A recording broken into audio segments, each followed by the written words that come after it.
Piece that I published today over at HartmannReport.com is titled "The Demise of Local Entrepreneurialism is the Death of the American Dream." And what we're seeing right now, there was this huge change in the American business landscape. And in the article, I tell the story. You know, I've been an entrepreneur literally since I was 17 years old. In fact, when I was 7 years old, my dad, who worked in a tool and die shop, he and his best friend, Jerry Miller, tried to start a vitamin company. They called it Milhart Laboratories. They were selling them through the mail. They took out little ads in newspapers around the country. And I remember 7 years old, sitting in my dad's basement, filling vitamin bottles from this giant bag of giant brown pills, these horse pills, that Dad and Jerry thought was going to, build them a little business. They lost their shirts on that, but I was watching. And I learned how to be an entrepreneur from my dad's failure. And the first business I started was when I was 17. And that business failed after we built it up to 5 employees, but then I tried to grow it too fast and got caught in a debt trap, and that was the end of that. But since then we've started 9 businesses, and we've had 4 of them that were quite successful. That's how it used to be in America. We used to have small businesses all over this country. We used to have local banks. We used to have local clothing stores. We used to have local furniture stores. We used to have local gift stores. We used to have local travel agencies. We used to have local everything. Route 66, this TV show that came out in the early 60s, it was about Marty Milner and George Maharis traveling across the country, hitting little towns all the way. And you always knew what town they were in because the name of the town was on half the businesses. Oh, it's the Peoria Bank. Well, now, if you were to jump out of an airplane, with a parachute from a couple miles up and land in any random city in America, what would you see? The hotels would be Marriott and Hyatt. The banks would be Wells Fargo and Bank of America. You would have no friggin' idea. The restaurants would be Ruby Tuesdays and Olive Garden and McDonald's. You'd have no friggin' idea where you were. And here's what's so deadly about this.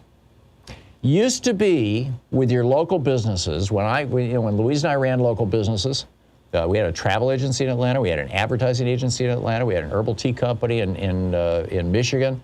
I could go on, but in any case, when we used to run local businesses, at the end of the day, you put your money from the revenue from that day in the local bank, and the local bank then loans that money to people to buy houses or loans it to other small businesses to start their businesses. Our first business, we had a $3,000 bank loan.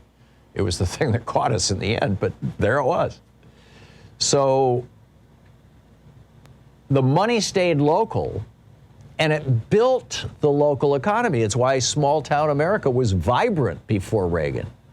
In 1983, Reagan explicitly stopped enforcing the antitrust laws. And no president since then has gone back to enforcing them, although the Biden administration is talking about that right now. As a result, we've got this American business landscape that is like a giant, just imagine a giant space alien that looks like an octopus that has come down and landed on America and put out its tentacles all across the country. And in every town in America, it is sucking up all the cash and keeping it.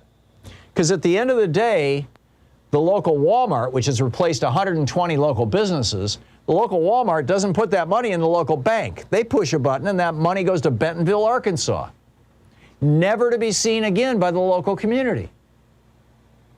And this is why local communities across America have been devastated. I wrote an entire book about this, The Hidden History of American Oligarchy, how it happened, who the culprits were, and what we can do about it. And now that the Biden administration is pushing this Build Back Better program, and they're very serious about that. You've got, Bernie and a bunch of progressive Democrats in the Senate are, they're trying to put together a $6 trillion piece of legislation that they're going to push through by reconciliation. And there's a chance. And if the Biden administration is dead serious, if they're really serious about building back better and making America once again the kind of landscape, the kind of business landscape where you can start your own business, you can build it up, you don't have to be worried about being squashed like a bug by a giant corporation, you can keep it in your family, or as I've sold 3 of my companies to my own employees. This is how it used to be in America. And if we want that back, we can get that by just breaking up these giant monopolies. It should be part of the Build Back Better program, of Biden's Build Back Better program. And so thus my rant today. And there's a longer piece that you can read over at Hartmann Report about that.